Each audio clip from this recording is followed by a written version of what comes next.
This is episode number 534 of the InnerFight podcast. Welcome back to another edition of the show, folks. Thanks a lot for tuning in, no matter where you are in the world. I appreciate you joining me for this week's show, show number 534.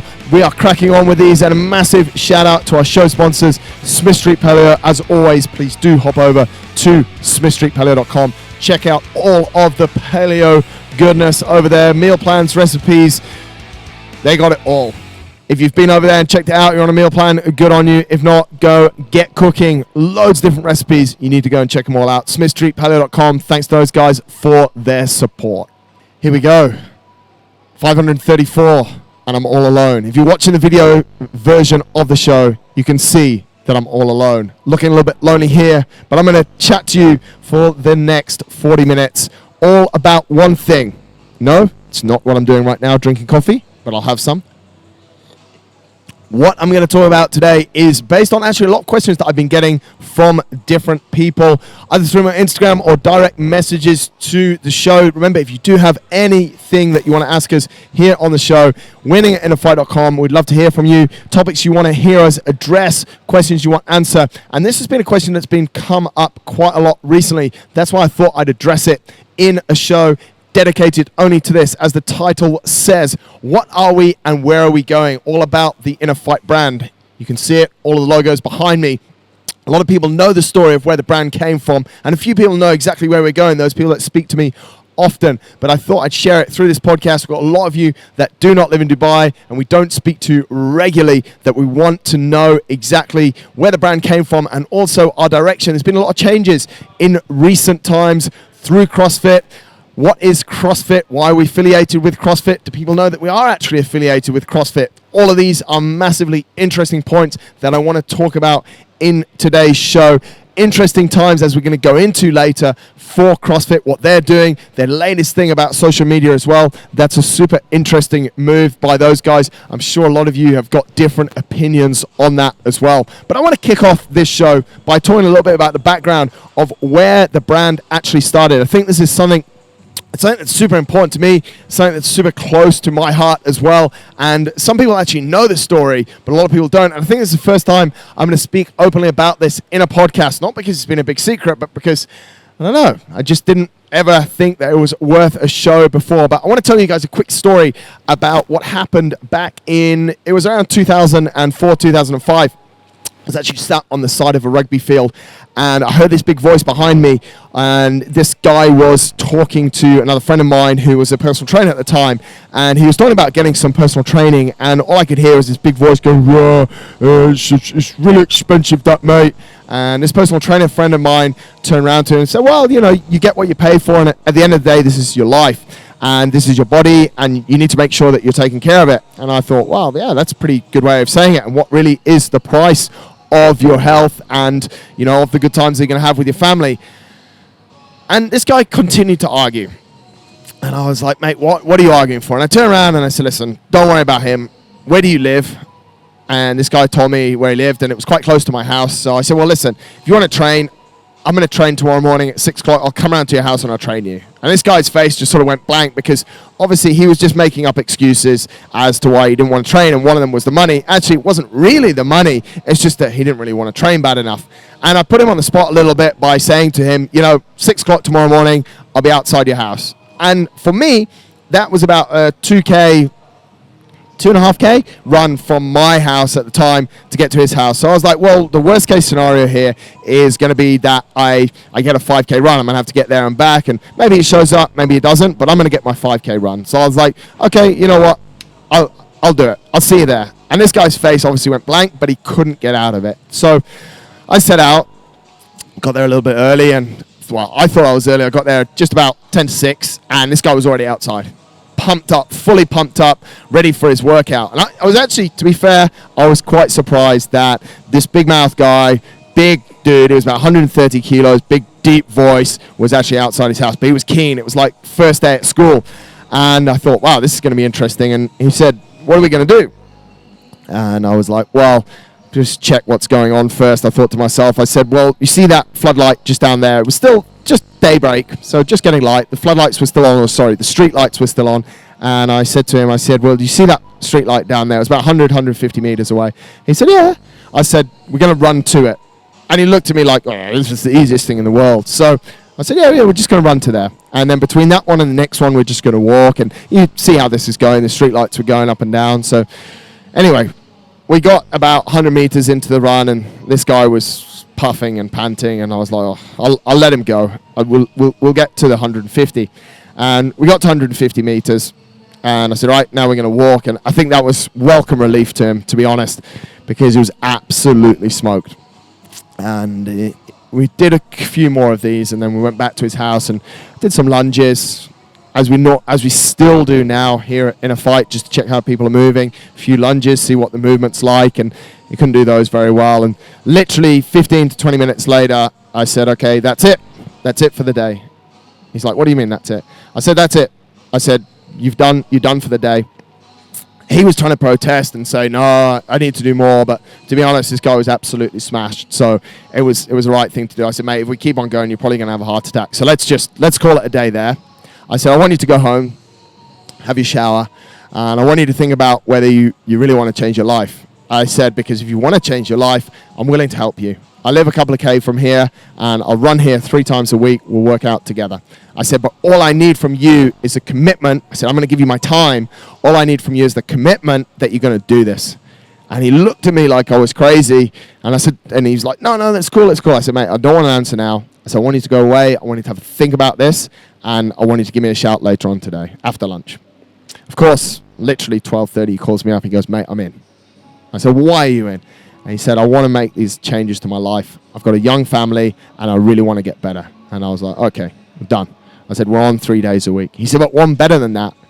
He said, it's my personal goal not only to tick off those boxes, but also that we can become training partners. Now, you can imagine at this stage, I just got back from playing rugby as a job full-time, 2004, and I was in pretty good shape, and this guy is 130 kilos, and he's telling me that we're going to be training partners. I was like, that's a pretty ballsy goal, but I like it. I thought, you know what, he's put it out there, and he's got, there's a commitment there.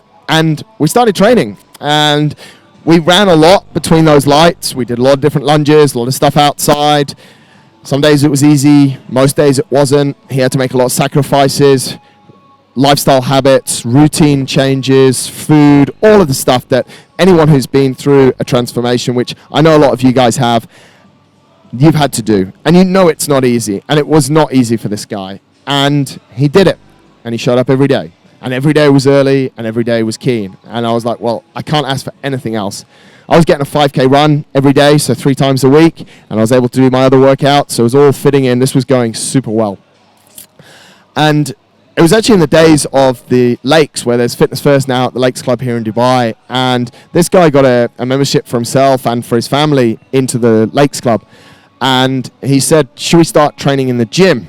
And I was like, yeah, that'd be great. He said, well, I've got these free passes. I can sign you in as my brother. I was like, well, that's a win. So I don't have to pay for my gym membership. And fast forward a lot, we started training in there. And we started training along the styles of CrossFit. CrossFit had just sort of been launched in about 2000. If you go back to CrossFit, they say it came out in about 95. Didn't really hit outside of America till 2003, 2004. And we were playing around with CrossFit workouts, not really knowing what's going on, or what we were supposed to be doing.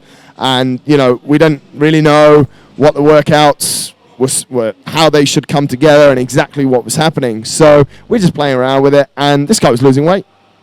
He lost, I think in the first month, he lost about 5 kilos, and these workouts were working.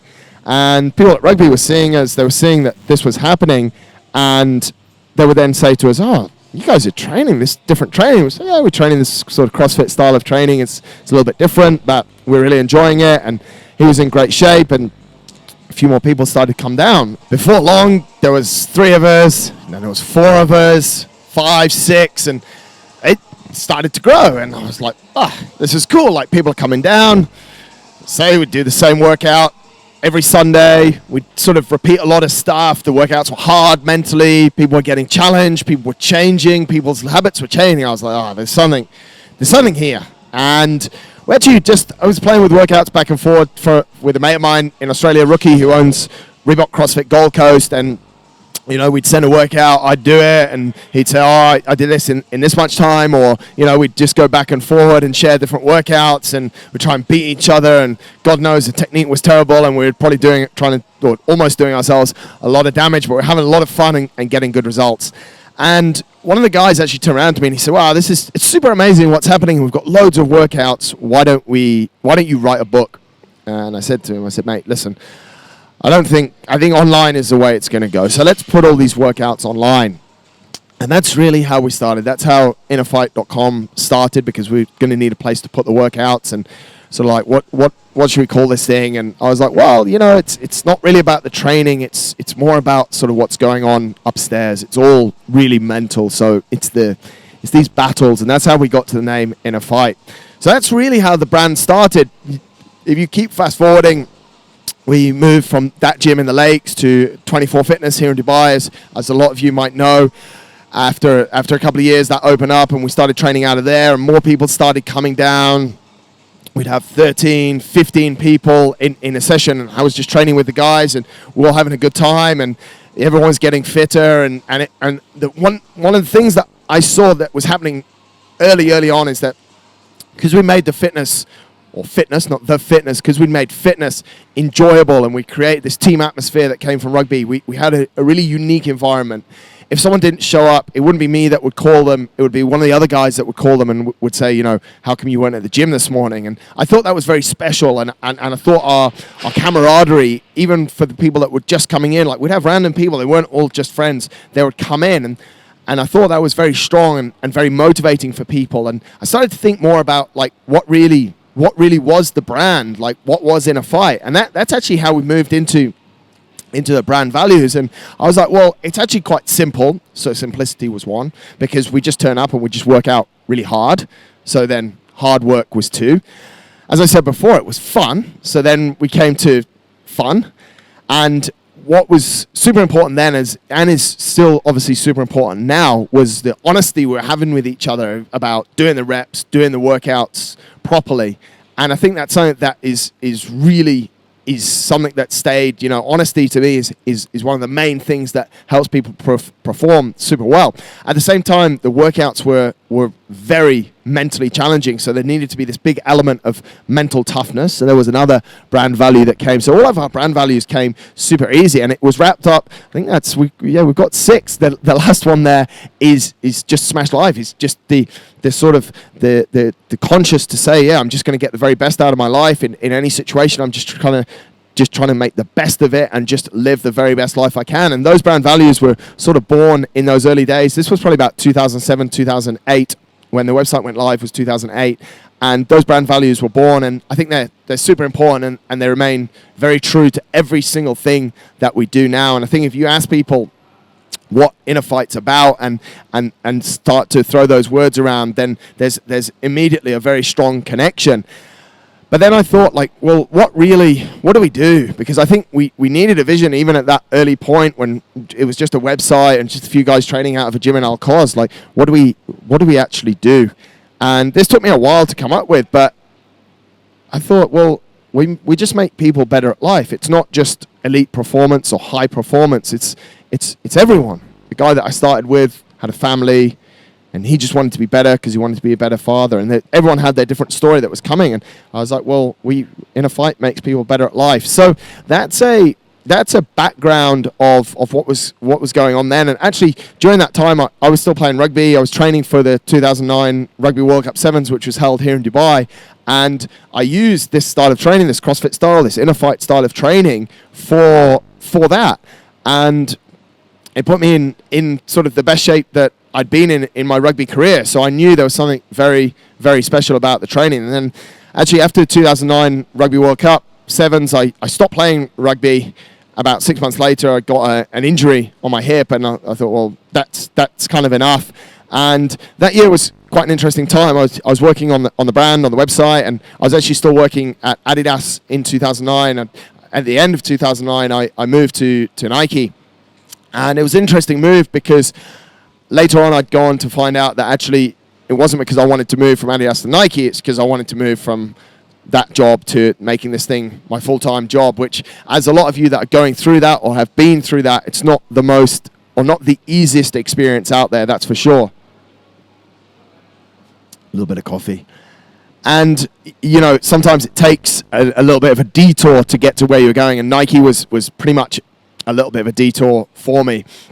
But at the end of 2010, I left Nike and I said, I'm going to do this thing called InnerFight. And at the start, it was quite difficult. There were difficult days because you could sort of say to people, yeah, we're doing this thing called CrossFit, but no one really understood what it was. And until later on that year, or at the halfway through the following year in 2011, or at the start of the following year, actually when the Open launched in 2011, it was the first Open. Prior to that, it was all about sectionals. Sanctionals has come later on now. Sectionals, which were different events that were held for CrossFit. And basically, for a sectional, you could just rock up to your sectional in your region, and you could say, I want to try out to go to the games. And if you're good, you'd get there and you'd get to the games. And if not, you'd get shoot out. Imagine if they had that now. But that's what changed in 2011, is that the Open started. And this was kind of an opportunity. We were in Asia. No one really knew what CrossFit was. As I said, it was quite difficult to explain to people. Yeah, I've got this fitness business. It's called InnerFight. What do you do? Well, we do this thing called CrossFit. Yeah, what's that? And you'd send them a few YouTube videos. They wouldn't get it. But then with the Open in 2011, it sort of started to put CrossFit a little bit more on people's minds and in front of them. I got quite a lot of coverage here locally through a lot of local media because I was competing, and I made it to regionals that year in the Asia region. And it started to get a little bit more exposure. And then for me, it was a super next point from having played rugby. It was a really good next sport for me to follow, where I could focus. It was great training. It was being around a load of people that also wanted to train, that wanted to sort of get better at life, and it all just worked in really well. And meanwhile, a lot of people came to us and said, I want to get a little bit better for this sport. Can you help with some strength and conditioning? And we were using some CrossFit and some obviously stuff that I'd learned through my time and through my degree for helping them to get better. So it was a super interesting time. But I mean, and that's where really I think social media really helped CrossFit to grow massively. I mean, there's no denying that. But in 2011, that was really when the Open came around and all these, movements were coming out. Like, I had to do a squat clean thruster and 5 minutes of it and stuff. You just hop onto social media and try and figure out what it was, and then you do it in the Open the next day. And there was all these tutorials going out. So it's super ironic now the way that CrossFit have almost turned their back on social media. But that's definitely a whole other story. And for me, that was what I focused on for the coming 4 years. I went to regionals another 4 times. We moved gyms. We moved from 24 Fitness. We moved to a small gym called Evolve, which, if those of you again that are thinking to start a business, start out small. That's cool. It was a really small gym. It was literally 70 or 80 square meters, and then we were in there for a couple of years and started to build a really nice business until one day the landlord came in and doubled my rent, so I had to move out. It just wasn't an option. The business model wasn't there. And that's when it was a really interesting time for the brand, because I knew this is something that I'd wanted to do, and we no longer had a home. So I thought, well, to keep this thing going and to keep this community together, we're just going to use a public place. So we used the beach, where actually Le Maire is now. So for those of you that go and enjoy Le Maire, that was our gym for a little while there whilst we were in transition. And that transition was to Engine Health and Fitness, which is actually still there now, where we had the top floor of Engine Health and Fitness for about 18 months, 2 years before we moved here to InnerFight. So it's been really one hell of a journey. Within that time, we also started the endurance section, which we started in about 2010, 2011. Again, as I said, people were just coming, can you help us with this goal? And we'd look at the sport and we'd say, okay, yeah, we can, I think we can make you a little bit better at that. And we're just using different tools and just learning along the way of what's been going on, and just keeping that really open mindset and that growth mindset of saying, yeah, okay, how do we make people better at life? Well, someone likes to swim, someone likes to run, someone likes to do pull-ups. We can try and help these people in all different ways. And I think that's one of the biggest things. I know when I left Nike, I put together, and some of you might have heard this story, I put together a piece of paper and actually mapped out my future and how I'd get money, because obviously when you're quitting your job, one of the most important things for people is to figure out, like, how am I going to get money? How am I going to pay my bills? And for me at the time, I thought, I can do a lot in corporate health, wellness, corporate health and well-being. And obviously it's changed a lot. There was no 5,500 square foot here in the middle of our cause facility with a podcast that's got over 500 episodes on that piece of paper. And that's what I want to say to people. Like, a plan is really good, but sometimes you just got to be able to, I guess you've got to be able to roll a little bit with the punches and figure out things a little bit on the fly and just look at ideas and go, yeah, that fits in with the vision. And that's all I said to myself from the start. Even now, like, we just recently launched a teens program here that's working really well. It's just in line with what we want to do. We want to help people to get a lot better at life. So I think that's something that's really important. And one of the biggest catalysts in the whole of this, I remember it super well. I was having breakfast with two of my friends, and they turned around, this is while we were still operating Engine, they turned around to me and they said, Marcus, no one's going to take you seriously. You're renting space on the top floor of a commercial gym on the beach road. And I was like, yeah, it's going really well, and we've got loads of customers, and we're achieving our vision, we're making people better at life. And they're like, yeah, but no one's going to take you seriously. I was like, what do you mean? They said, you need to go and build your own home. And that's when we started building this place here in our cause, or I started looking for it. It took almost 2 years actually to find a location. And managed to get this location, and then had to do absolutely everything to it. So everything that you see inside of InnerFight, nothing was here. There wasn't even enough power in it. We had to upgrade the power. We had to build our own septic tank.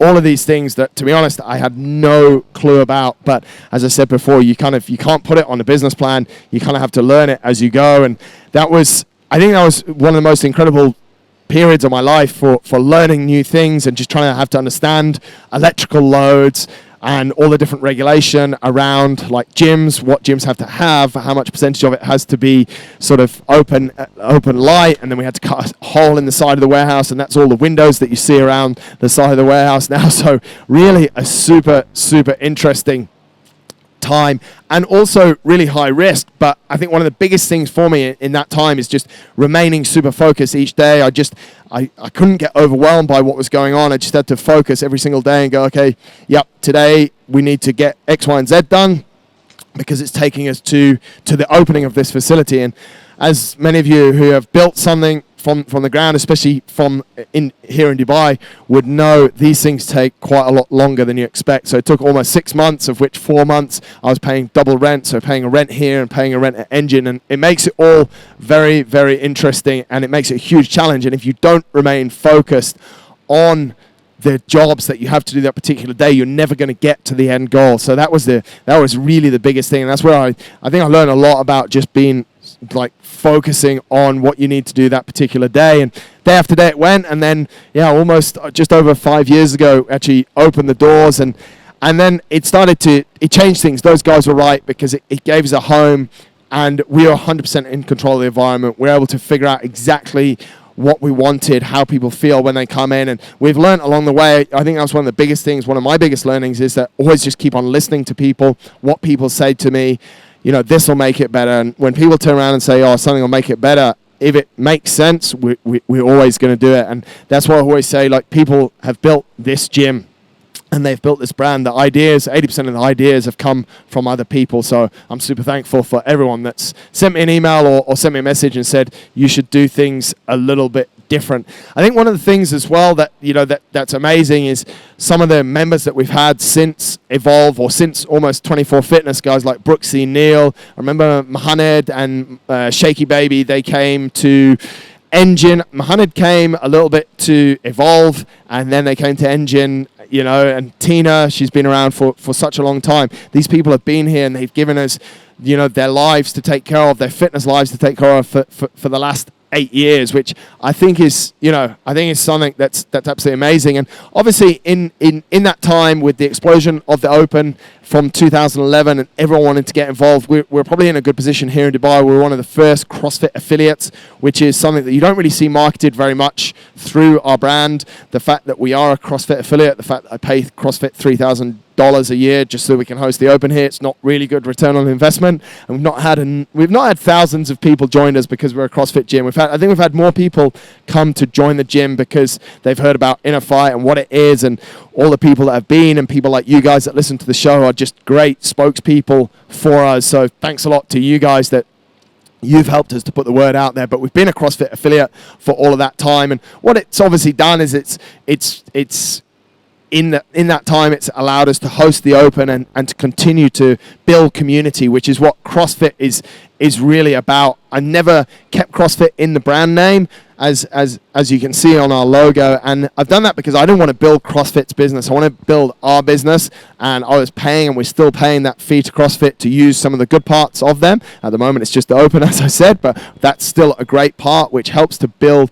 that community as well. And I think at the same time, it's not fair to ram CrossFit down everyone's throat. It's not for everyone. We're not just teaching people CrossFit. We're helping all sorts of different people through all sorts of different strength and conditioning ways. CrossFit's very new. The long-term effects of CrossFit are not known.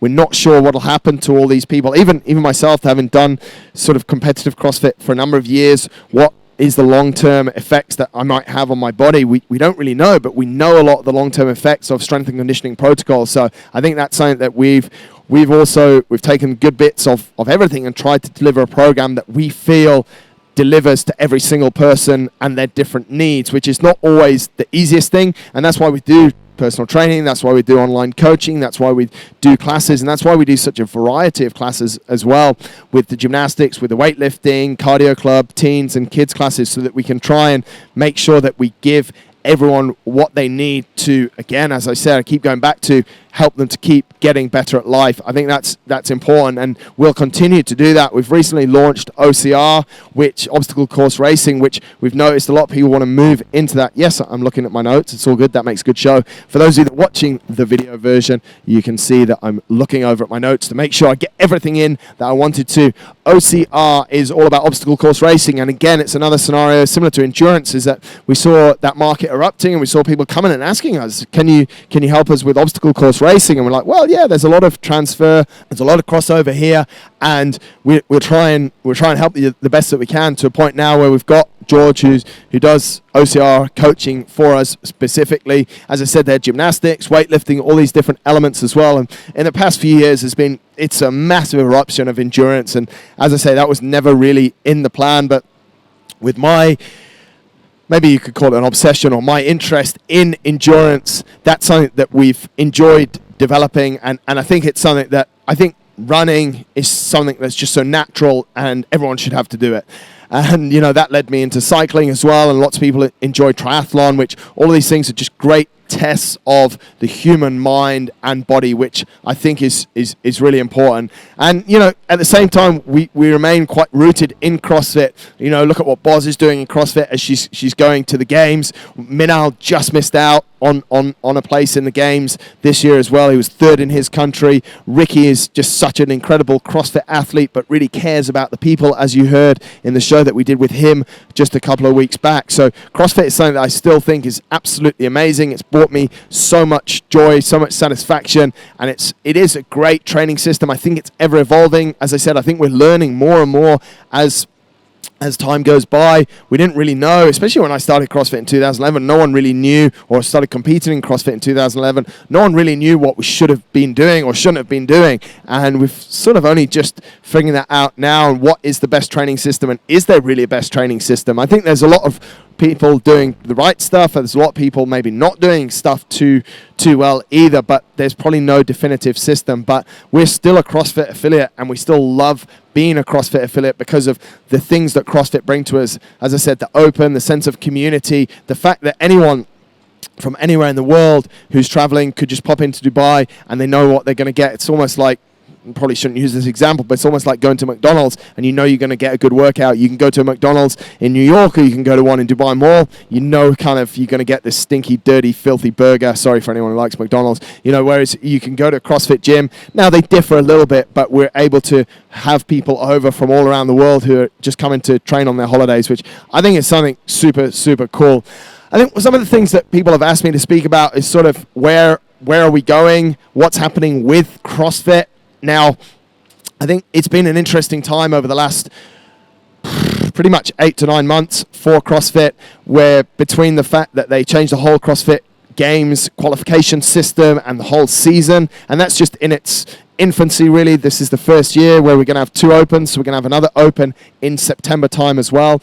With changes like that, of course, people, and for the most part, as humans, we're a little bit skeptical as well, which is not great, because we're like, oh, we like the way it was. Well, I think the way it's going to be is going to be fantastic, because we're going to see people go to the CrossFit Games that from countries that have never had that opportunity before. And what that's going to do is that's going to help their community of CrossFit in that country grow massively. And what that's going to do is going to get more people active, which I think is absolutely fantastic. So I don't think they're going to nail it this year, but I think within the coming years, if they continue in that way, then they're going to nail it. The issue that we saw is that they got rid of a load of their CrossFit Games staff, and a load of the media team as well, which obviously CrossFit has been built on that CrossFit Games being the pinnacle, and the media team just doing such a great job of getting so much content out there that it's been so accessible for people. I think the game is going to change a little bit now that that's not available, and I'm not sure if someone is going to come in and take that over, if a third party is going to come in and take that over. I'm not in the media business, I'm in the fitness business, but I know a little bit about it, and I'm not really sure if the market is big enough for someone to actually want to come in and buy the rights for it to broadcast it. We've seen CrossFit have tried to do that with ESPN in the last few years, and the uptake has been, let's say, a little bit mixed.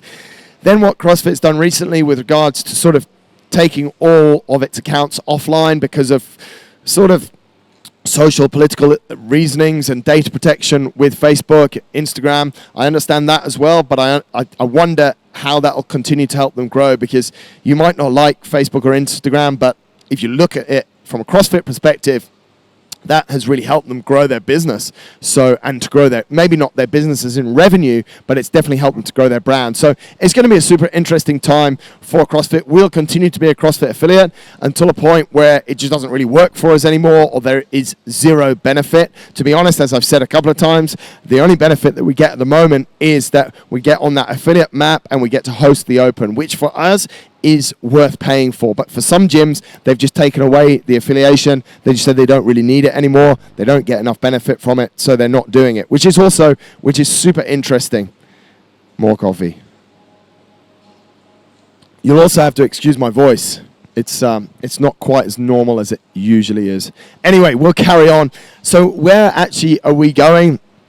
Where will our focus be? Our focus will remain in areas that we know that we can make a positive impact on people's lives, where we can make people's lives better. We've recently, in the last year, we've taken on obstacle course racing. We've taken on 2 new endurance coaches. We've taken on new CrossFit coaches. We've put on a new kids program, a new teens program. We're constantly revamping our mainline class program. We want to make that a lot better. Not that it's bad, but we want to continue. Making it better is probably the wrong way to say it. We want to continue to make sure it's the best program that we can have out there. And we want to make sure that all our programs that we have out there are the best programs that we can have. We do that by making sure that technically we're very sound in our strength and conditioning, but more important than that, we stay true to 2 things that I say to every single person who I welcome to the gym for the first time. My priority for those guys is A, that they have fun, and B, that they're safe. I believe that if people are having fun and they're safe and they're in our environment that has this energy and a place where people can grow, then people will continue to grow and they'll continue to do fitness. I understand that people have a lot of choice of where they can consume their fitness these days. People can use apps at home. People can go to a number of other gyms locally. People could just train outside, build gyms at their home. What I think is unique about what we have here is that we put a lot of energy into making sure that our environment is the right environment for the people that we attract in. It's not for everyone, and that's fine. We're not trying to make a one-size-fits-all. We're trying to help the people that this environment works for. Some people find it a little bit aggressive. Some people find it just not really what they want, and I'm all good with that. We help a lot of people that can't get on with our environment to go to another environment, because all that we care about at the end of the day is that people will continue to do some form of exercise, fitness, take care of their health to, again, be the best of themselves and live that best life. I think that's the most important thing. What else will happen in the next 5 years? As I said, obstacle course racing